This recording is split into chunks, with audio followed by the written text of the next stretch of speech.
queria falar de uma coisa importante do livro Devir ainda, para a gente juntar essa conversa aqui e abrir para perguntas.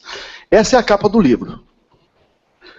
Então, é interessante, o artista que fez essa capa é Eliphas Andreato. O Eliphas é um artista que não adianta você pedir para ele o que você quer. Não vai funcionar. O Eliphas, ele precisa entender o que ele está fazendo, do jeito que ele está entendendo. Ele leu o livro mais ou menos 5 ou 6 vezes para poder chegar nessa capa. E quando essa capa chegou para nós, né, Silvio? Nós batemos o olho nela e falamos, é ela. É impressionante como o Eliphas captou a mensagem. Vocês notam, vocês estão com o livro aí também para ver mais de perto, notam que tem uma sobreposição de rostos, né? Vocês têm aqui, provavelmente, né? Provavelmente, o Joca e o Dr. Xavier, que é o pai do Joca. A primeira parte do livro trata de uma herança. Esse assunto sempre muito controverso, muito difícil, que é a herança. A herança, o processo sucessório é um processo complexo. Então o livro trata disso numa abordagem que normalmente não é tratada por aí. Eu não quis falar de processo sucessório, já tem craques fazendo isso por aí, bons autores, bons consultores. Eu quis fazer uma abordagem mais metanóica a respeito disso. E é isso que eu faço na primeira parte do livro, quando eu falo da herança. Né? Porque quando se passa o bastão, passa-se o bastão da propriedade e da identificação. Não se passa o verdadeiro, o bastão do desejo, onde mora o desejo, isso não é feito. Então essa é uma abordagem que eu faço no livro. Então aqui você tem o sucessor e o empreendedor, né? Com os rostos sobrepostos. Mas o olho é um só, e o destaque interessante da genialidade do Eliphas Andreato está nesse olho. Esse olho tem muito a ver com a leitura do livro. Espero que vocês façam a leitura de olho no olho. Porque tem sempre um olho que examina durante a leitura. Por exemplo, chama-se memória a nossa faculdade de olhar o passado. Recebe o nome de memória. Chama-se percepção a nossa faculdade de olhar o presente. E chama-se imaginação a nossa faculdade de olhar o futuro. Então esse olho tem muito a ver com a história do devir. E com esse conceito do que seja o devir. Porque, na verdade, todo o passado está no presente. E todo o futuro está no presente. Estão entendendo isso? Então só existe um olhar, o olhar do presente, que é então a percepção.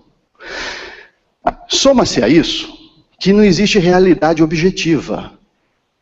Ou seja, nós estamos o tempo todo enxergando o passado e nós podemos, e essa é uma mágica, nós podemos reescrever o passado.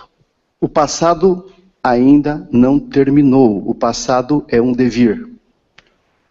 Quando falo em devir, remete sempre a futuro, não é? Mas o nosso presente depende muito do que aconteceu no passado. Esse olhar sobre o passado é o nosso olhar de percepção hoje, que vai ser o nosso olhar para o futuro. Então, o devir, que significa vir a ser, na verdade é um já é do ainda não. Entenderam? Hein, Eduardo? O devir é um já é do ainda não. Eu gosto muito de um cara chamado Confúcio. O Confúcio dizia o seguinte: você quer saber como é o seu futuro? Examine o que você fez na última hora. Gente, isso é sensacional. Confúcio era muito prático, né? O sábio Confúcio era muito prático. Você quer saber como é que vai ser o seu devir, o seu futuro? Examine o que você fez na última hora. E ele falava assim: viva as suas virtudes diariamente, todas as horas. E aí eu lembro de um outro cara que não é tão filósofo como Confúcio, que é o Woody Allen, né, o cineasta. Ele dizia: se você quiser fazer Deus rir de você, faça planos. Porque todo o futuro é o aqui e o agora. Por isso que o devir é o já é. Viu, Marina? É o já é do ainda não. Então, gente, se vocês compreenderem isso, vocês vão entender o livro que eu escrevi. Vocês vão falar, mas por que um livro que fala de negócios, de administração, trata dessas coisas? De futuro, de passado, de percepção, de desejo e de medo. Porque eu já descobri há algum tempo, nos 27 anos que eu trabalho ligados a empresas, a negócios e a líderes, que a administração não é assunto técnico. A administração é assunto existencial. Às vezes nós inventamos de querer administrar uma empresa e a gente não administra bem a nossa vida. E aí a gente vai tentar administrar uma empresa que abriga uma porção de vidas. Então essas questões que estão postas no Devir são questões que um líder, um empresário, tem que tratar delas. Porque senão ele leva todo mundo na carência que movimenta ele, que é um buraco que não tem fundo. Ou ele pode levar todo mundo para a construção de um projeto grandioso e que todos possam se realizar.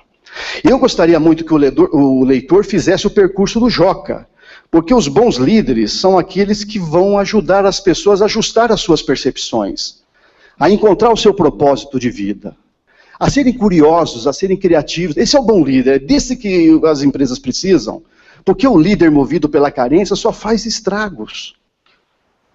E faz com que todos façam estragos junto com eles. Como ele é carente, ele acha que todo mundo quer peixinho tóxico. Mas ele está olhando para a carência dele, não está olhando para o desejo do outro. Porque se ele olhasse para o desejo... Aliás, peixe tóxico é uma linguagem aqui que eu não sei se todos sabem, mas os metanóicos conhecem, sabem do que eu estou falando. Os prêmios, os bônus, as recompensas financeiras, se alguma meta for atingida. Ele projeta no outro a carência que ele tem. Mas as pessoas querem viver o seu desejo. Ninguém quer viver a sua carência, porque ninguém merece viver a sua carência. Nós merecemos viver o nosso desejo. A promessa é essa, a promessa é que nós temos que viver o nosso desejo. É por isso que nós estamos aqui, para viver o nosso melhor desejo. Não é para a gente ser movimentado pelas nossas carências.